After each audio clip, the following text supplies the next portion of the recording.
Yeah, usually it pops back like fairly quickly. Yeah. Um, the weather is not the best, so maybe that's what's going on. Mm. I don't know.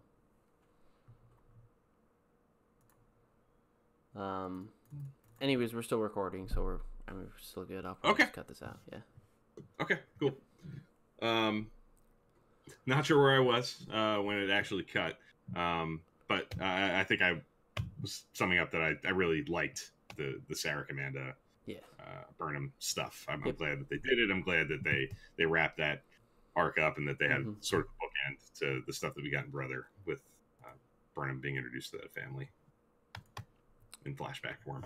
Yep. So, um, I guess a big thing to talk about here is the revelation that I think a lot of people sort of suspected that, in a sense, You called Burnham's it. mother being Burnham's mother being the Red Angel is kind of a red herring. She certainly is. She's doing her thing, but it Yeah. seems like at the end of the day that the person creating the signals uh, and also playing a part in all this is Burnham herself, which Yes. they kind of it's a weird temporal paradox kind of thing that gives Captain Janeway and us headaches to try to figure out.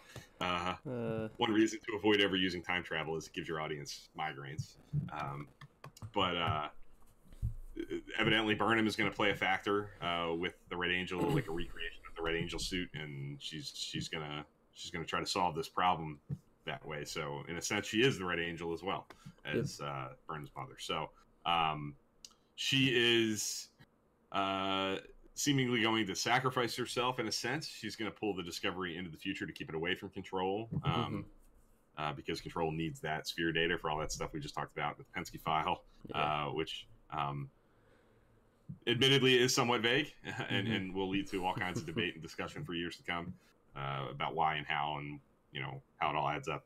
But Burnham is gonna pull the Discovery way into the data away from Control, and with a pretty solid bet that she's not going to be able to come back, and she thinks she's going to do it by herself. But as the episode unfolds, the crew, a big percentage of the crew, most of the characters that we know and love, with the exception of Culber, who says he's going to transfer to the Enterprise, is choosing to stay on the Discovery and go with Burnham and kind of deal with whatever is going to come Yeah.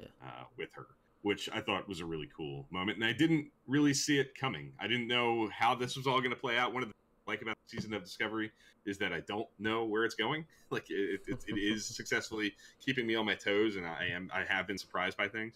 I don't feel like I have it figured out as it's playing out. But you know that sequence did surprise me until he pulls her out of the quarters and the crew's standing there saying, we're coming with you. Did that work for you? Did that feel like good Star Trek to you the way it did for me? Yeah. I was definitely surprised as well. I was not expecting that. I was expecting this to be, a one man mission. Mm-hmm. So I thought that was really successful. Their Discovery's been always been good at surprising us, but I think it fits though. I think this crew has become a crew over these past 2 seasons and family to all of them. So I mean, it's cool to see. I'm glad she's not going to the future alone. Mm-hmm. It'll be cool to kind of see, that into season 3. So we kind of got our answer of what season 3 is going to look like, kind of. This Maybe. crew maybe goes, maybe they don't. Maybe it's Mm-hmm. just Burnham. Because the big question in my mind is Spock's got to get back. Right. He'll get back, obviously. So, Mm-hmm. um, That was one of my. yeah, I don't know. That was certainly one of my questions. Having Spock be one of the people that chooses to stay on the Discovery, like it makes sense dramatically Yeah, it because makes of sense. his arc with Burnham Mm-hmm. and they're kind of coming back together. That adds up on a dramatic level, but from a practical standpoint, it's tricky. Like obviously they don't just go to the future and the ships there. Like this isn't going to play out cleanly. Things are going to happen in part 2, which we should know. I mean, it's not all going to go as planned. Yeah. But something obviously is gonna go amiss. And Spock, I think there's a shot in the trailer of Spock on a shuttlecraft. So who knows? Maybe he doesn't get sucked into the black hole and he gets stuck behind and he's back on the Enterprise. Who knows? But Yeah. the decision to have Spock choose to stay, certainly complicates matters, and it's probably a good thing because it keeps you thinking and it keeps you guessing and trying to add it all up in the week between part 1 and part 2. But he's obviously clearly not going to go and at least stay in the future with the Discovery crew. That obviously can't happen. So lots of complicated stuff to unpack there and see how it plays out. And that's what I like I was saying, season 1 certainly had its surprises along the way, but a lot of them came with a lot of anticipation and people kind of figuring it out. And I think people were not necessarily 2 steps ahead, but kind of anticipated things like, is Lorca from the Mirror Universe, is Voke Tyler, like these kinds of big twists were somewhat anticipated, and I think people were kind of waiting for the shoe to drop in a lot of these things. And this season, I think, has done a better job of genuinely keeping me on my toes. And I can sit here and say I have no idea how this is going to play out. Is the ship going alone to the future? Is it going to stay in the future like Calypso, or is it some more complicated thing? Does the crew go with them, or go with the ship? And is the season 3 and beyond, the crew in the future, or is it the crew trying to get back? Like I have no idea like where this is going, and I do appreciate that a lot. Not just that, but there's other things that are like in question, like what happens to the Enterprise. There's been like 2 visions now that we've seen that thing in the Enterprise. So like is that going to play a role? Like it's obviously going to play a role, but I don't know. Right. Yeah, for sure. That doesn't look good. I think it was an undetonated torpedo, like lodged into the ship on deck 5. I think the dial, because they flashed forward to it a couple of times. But one thing I do have to say in that teaser, the flash forward of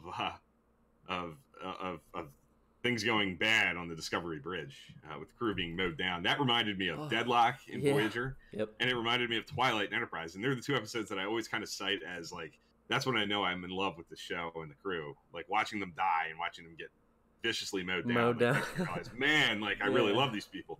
And I kind of felt the same thing here, watching Detmer and Awushkin and Georgiou and all of them completely have no shot and just completely, maliciously be taken down. Was tough to watch, and it was kind of effective. I think. I think it does. If you're on board with the show in any way, it's sort of a gut check. Like, do you like these people or not? If you have a reaction to seeing that, you obviously do, and if not, then obviously the show's not working for you. If you don't have an emotional reaction to seeing that, at least on some level. I mean, obviously it's a flash forward, and obviously the crew's not going to get mowed down that way. It's not going to stay that way, But just the image of that, I think, is pretty scary. So yeah. Penske File asks the likelihood of Control being Proto-Borg. We've definitely talked about this each week. This week, I haven't had much of a change of heart. I don't really know. A couple weeks ago, I thought for sure it was. Last week, or 2 weeks ago with Through the Valley of Shadows, I still lean, to some extent. I don't know how upfront they'll be with it, but we don't get a lot of it in this episode. It's more character based. We don't see Control in this episode, so my opinion hasn't necessarily changed from a few weeks ago. In Penske File, I still kind of, I think it is, but I think they're going to be vague about it. I don't think they're going to spell it out. I don't think we're going to see Borg drones in the finale. I don't think we're ever going to see them. I hope, but I think their play is going to be that they're going to leave enough hints and drop enough nuggets, and the solution's going to make it so that it's possible that they are, and people will debate it for the next 50 years if it is exactly that. But I think they're gonna play it coy and not spell it completely out. I could be wrong, for sure. I've been wrong before, but that's where I think they're gonna go.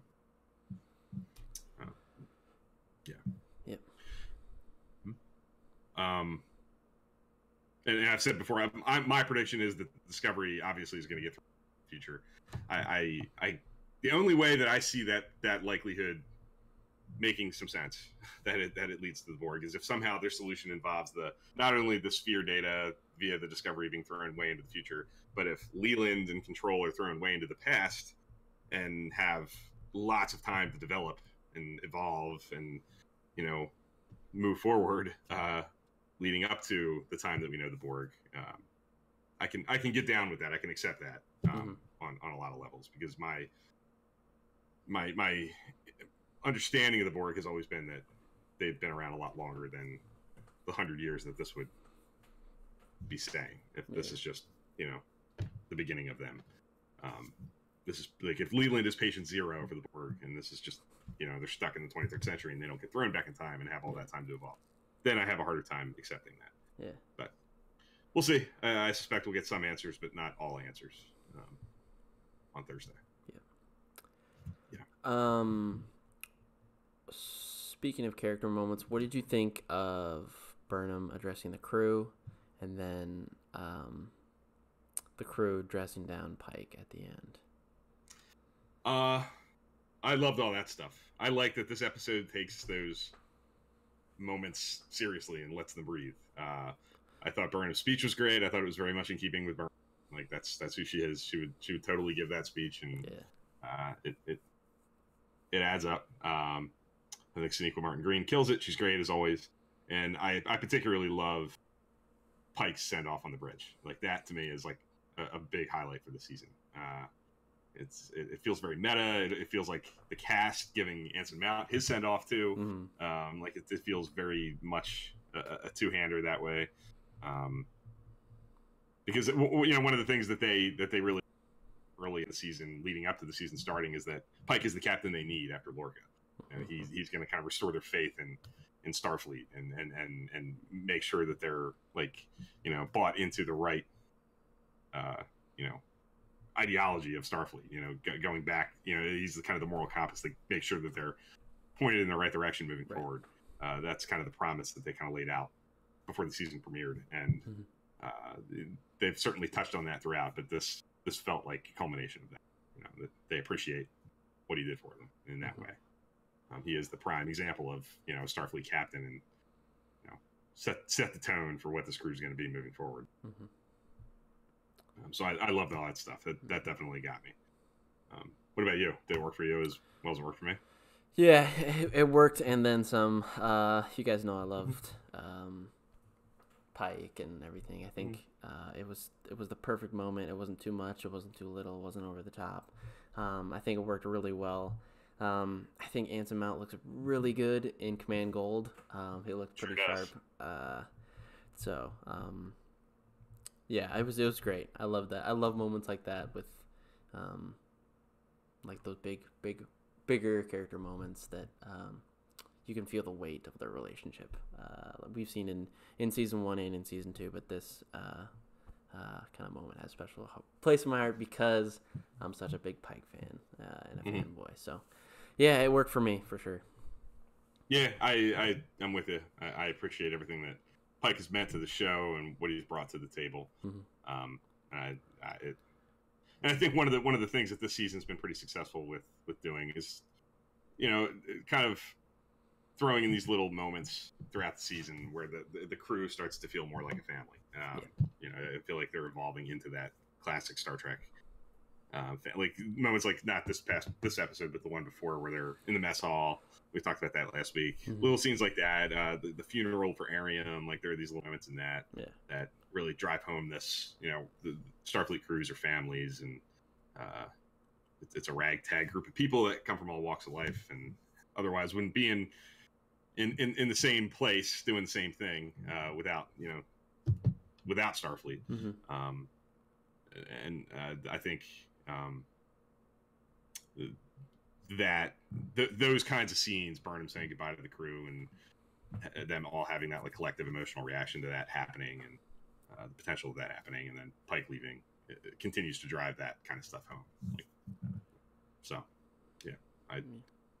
I like that this episode leans so heavily into those kinds of things.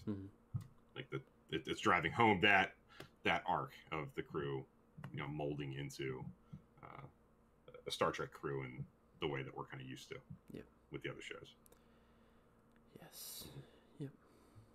There's a little scene between Stamets and Culber in this episode towards the front end where they have their first kind of conversation in a while, I guess. They're talking about their plans for the future. Culber's plan is to transfer to the Enterprise and move on. Stamets is still talking about he's kind of been trying all season to kind of get off the ship. He's kind of done with starships, he says. He wants to settle down. He talked about that in Brother, and he's still talking about it. So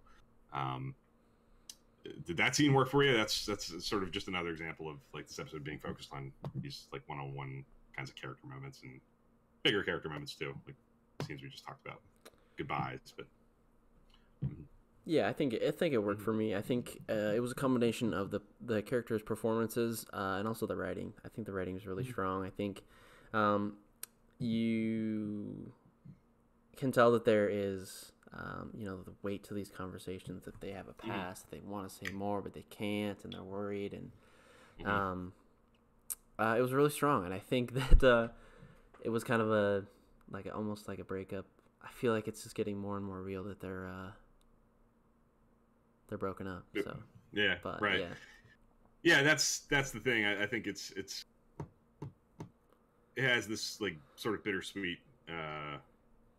element to it, where it's obviously you don't want to see these characters move away from each other, but at the same time, if it's what they need to do, if it's what Culber needs to do, then it's what needs to happen. And I think the writing and the performances play that bittersweet note pretty well, where there's an acceptance to it and potentially a finality to it. I don't know that it's really final. I'm sure there's more wrinkles to come, but I think in the moment the characters feel like it's final, and even if the show's kind of hinting, because it's a show and it's continuing, that it's not ultimately final.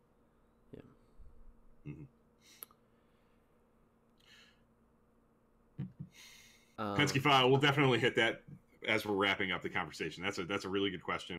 I have thoughts, and I would love to tackle that. So I'm going to table that until we're getting ready to wrap up. But thank you for the question. That's definitely a great one, and that's certainly a valid one. And I'm sure we'll talk about it again next week too, when it's actually over. Yeah, my chat is not up to date, so I'm not sure. He asked us when we have a chance to talk about what we think are the best and worst aspects of the season. Or the series as a whole so far. Okay. Which that's a big question. Some of the stuff that we've kind of talked about already that I'm comfortable talking about. So we'll definitely answer that in a second here. I have a couple of other things I want to touch on with this episode. I guess more than actually this episode at this point, because I think we've touched on most of the things that are relevant for this hour, at least this half of it. Predictions for what's coming. Do you want to make any kind of final predictions for what you think is going to happen? Is season 3 really going to be the crew in the future? Like, is what we see in Calypso the future of the ship? Like, what do you expect? I guess out of what's to come. It's so hard because, in the trailer for next week, it looks like she's going into the future. Black hole, the wormhole, I don't know. That's the beauty of this. I don't know. I mean, I could see multiple avenues. I could see Burnham sacrificing herself, and not letting the crew go, and then, or I could see just figuring out a way to just send the ship and Burnham stays back, and someone's going to the future one way or the other. That's my prediction. Yeah, and I think I'm not too confident about it, but that's my prediction. Me neither. Yeah. I really don't know how it's all going to play out. Penske Files asks if the season ends with a return to the status quo. Is this episode kind of a waste of time? Because so much of the focus is on these character moments talking about what's coming, like these big changes that are impending. The people moving on, Stamets and Culber, right. Goodbyes. Potentially, like writing goodbye notes to loved ones because you're, going to a place you might not be coming back from. Right. If it's a classic Star Trek reset, does it kind of neuter some of the stuff we got in this episode? That's a good question. Penske File always comes hitting with great good question, loaded questions. Yep. Definitely appreciate that. I don't know. I mean, in some ways, sure, yeah, because whenever Star Trek does that, there's always an element of hell was the point of all that stuff. And Year of Hell, it's certainly a valid question. Like, what was the point? You can make a case that the things that we got in this episode develops the characters, moves the characters forward, even if it doesn't, culminate in anything that's lasting in a true connective way.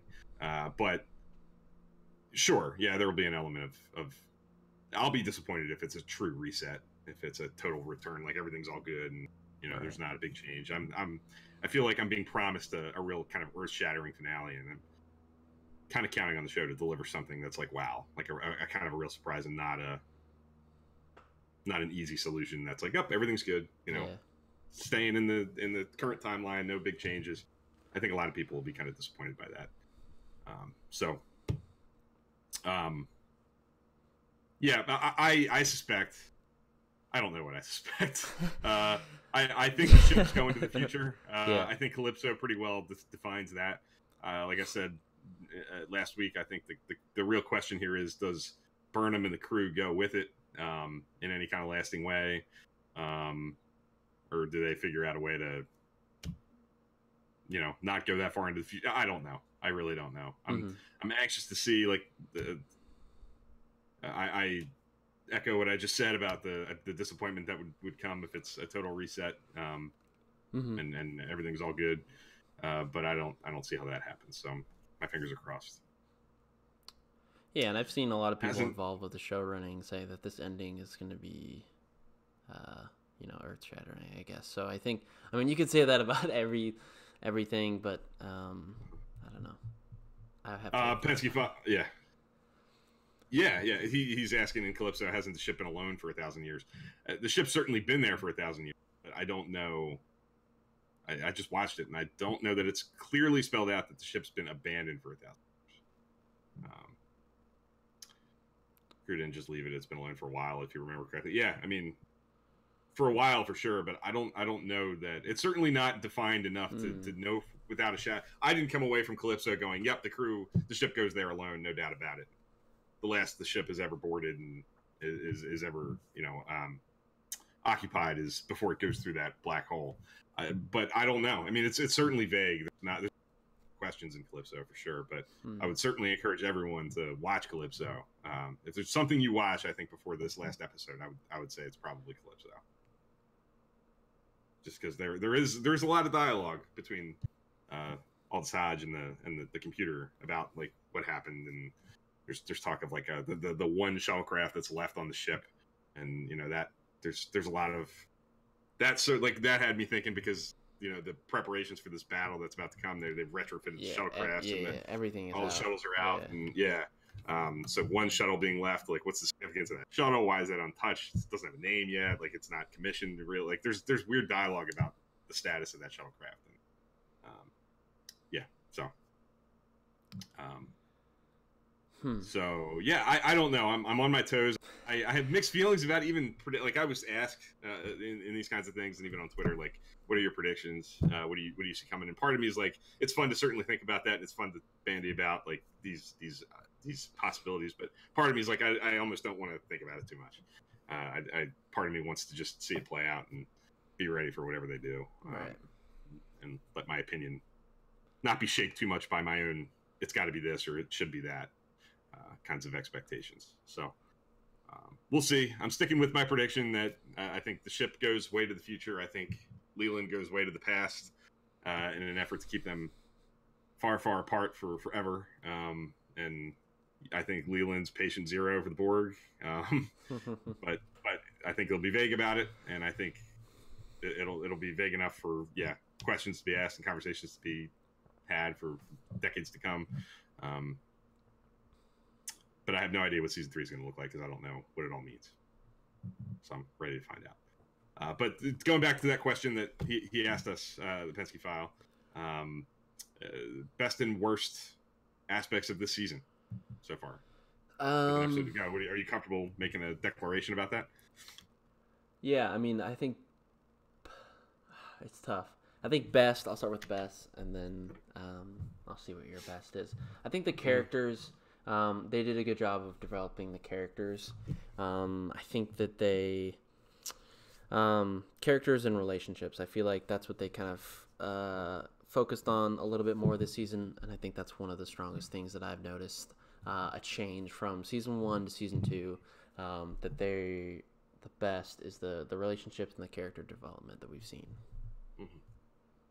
Yeah, as somebody who just watched season 1 again, I think my favorite aspect of season 2 is the new tone. the slightly lighter, Right. more character focused aspects of the show. I like the new tone. I think the tone's an improvement. I think it feels more Star Trek in a classic sense. But my weakest aspect kind of goes back to something Penske File was asking earlier in the show about why Control needs the sphere data. I think the sacrifice that they sort of maybe made to be more character focused, to have the episodes feel a little more episodic and have more definitive, which I think season 1 did a lot of good with too, actually. But I think there's a lot of meat on the bones as far as like the nitty gritty of this plot goes, like how it all works, like what are the red, like maybe we'll get a lot of these answers in the last hour, but because the dialogue about what is happening with the Red Angel and the red signals and the sphere data and Control and where it all came from and how they link up and what the idea is there between how Control evolves with the use of that sphere data, like why it's so important. So much of that is so like rapid fire dialogue and then move on. So what I'm used to in Star Trek in the 90s, and I've talked about this before with the Rick Berman shows, is you get these conversations around briefing room tables where they kind of slowly talk about and they work through the problem, and you kind of come away with those scenes knowing, okay, I know what the mission of the episode is, I know what we're trying to do, and most of the time they do it. In Discovery, you'll get a 2-minute scene where they're walking down a hallway and it's bang, bang, bang, bang, bang. This is what it is, and it's sometimes really quick, sometimes it's vague, sometimes it's not hung up on details, which is maybe a good thing or a bad thing depending on who you're talking to. Right. That it leads to a lot of questions about things like the Penske Files wondering about. And I think that's a common knock on the show that may be valid for many. That not enough of the elements of the plot add up in a satisfying way. Right. In the traditional Star Trek way. I can certainly respect people who want more answers and more not necessarily more like easy to come by answers, but just a more well-defined plot that's linking all these episodes together, because I have a lot of questions, and I'm confident in I know I'm gonna watch the show 100 times over the next however many years I'm on this planet, so I'm going to get plenty of opportunities to kind of dive into it and try to piece it together and make it work, and I'm satisfied by that. So it doesn't bother me as much as it bothers some, but I would acknowledge that as maybe a shortcoming of the show as a whole in this season, really. Yeah, I mean, I would probably have to agree with that. That's one of the things that I kind of struggle with is I feel like when I'm rewatching, past Trek, it seems a little bit more clear as far as plot goes. I think the thing that I struggle with is that I think this, plot strategy, writing strategy, whatever you want to call it, is a kind of product of this time. I feel like in the past, TV has been more clear and black and white, whereas modern TV, I think with a bunch of different shows, is a little bit more gray. So I think, and I will say that it is probably tough, probably the negative that I see in Discovery, but it's hard for me to say that when I think that this is modern TV is where it's gray and not black and white. So it might be I'd love to get back to this kind of maybe gray in the middle and then kind of black and white kind of at the end that we all know and loved from past Trek. So and we do have a whole episode to go, and who knows how many of these will factor into what's even beyond this season. Who knows how many of these story elements are gonna play into season 3. So there may be more things as we move forward. We are like at a flashpoint in time where we have a whole episode left to go, and not all questions have been answered yet. So that this whole kind of conversation could shift a little bit as far as my take on that being a negative for the show. But I think again we've seen this kind of in Star Trek before with Deep Space Nine. There's a bunch of questions there. There's a bunch of questions with Voyager. So I think that, I don't know, it's tough. But I hear what you guys are saying, and I feel it too. So I'll just leave it at that, I guess. I think the last question I'm interested in kind of answering before we kind of wrap this up. Penske File is hanging with us and really helping to drive our conversation. So thank you, man. Asks if we were the showrunners of season 3, would we kind of go with this kind of mystery storyline as the backbone of the season again? What kind of direction would you take? Like season 1 was very much like a defined, it's a war story. It's that's kind of the pull, and this one's more of a, didn't have the mystery element that this season had. This is definitely like an unraveling of a mystery that you're kind of piecing together as you move forward. Would you kind of take that approach again, or would you try to do something like? I would do something different. I wouldn't try to structure this season coming in season 3 the same way as season 2 for sure. I hope it's different. I don't know what that is. Part of me, because I'm a throwback and I like my old Trek. Part of me is like, just do 14 standalone episodes. Like the total Star Trek nerd in me is like, just throw it back old school and do like, maybe a loose arc that ties them together. Well, I would love to see that too. I'm totally on board with that. Season 1, there's an element of mystery too, for sure. He's saying season 1 is a mystery as well. And there are elements of it for sure. There are a lot of unanswered questions, and you're kind of piecing things together as the season goes. I feel like season 2 takes it to a whole new level, though. Yeah, I think so too. I think the mystery element is more present episode to episode, from episode 1 through episode 14. Than maybe season 1 had. But I would agree that there are elements for sure there. You are certainly trying to piece things together through season 1 and unravel a mystery the same way, on maybe just a different level than season 2 than season 1. But yeah, I'm interested to see, like I've said 100 times, I have no idea where season 3 is going. I have no idea where Teen's going, part 2 of this story. I'm very anxious to see where they're going with it, and I'm open-minded. I do like, from what I've seen, I did watch that interview with Michelle Paradise, who, like I said, is the new showrunner in season 3. I like her from what I've seen. I don't know what that all means, how much you can take away from that. But she co-wrote this episode, she co-wrote the next one, and she wrote Project Daedalus, which is an episode that I was very fond of. So her credits so far have been impressive. And I have some faith that, she talked a lot about in her interview that her favorite things about the show are those little character moments. Like she specifically referenced that mess hall scene in 2 weeks ago as like a highlight. So if she's the showrunner and she loves that stuff, then we'll probably see it season 3. We'll see more of that kind of stuff, I think. So we'll see.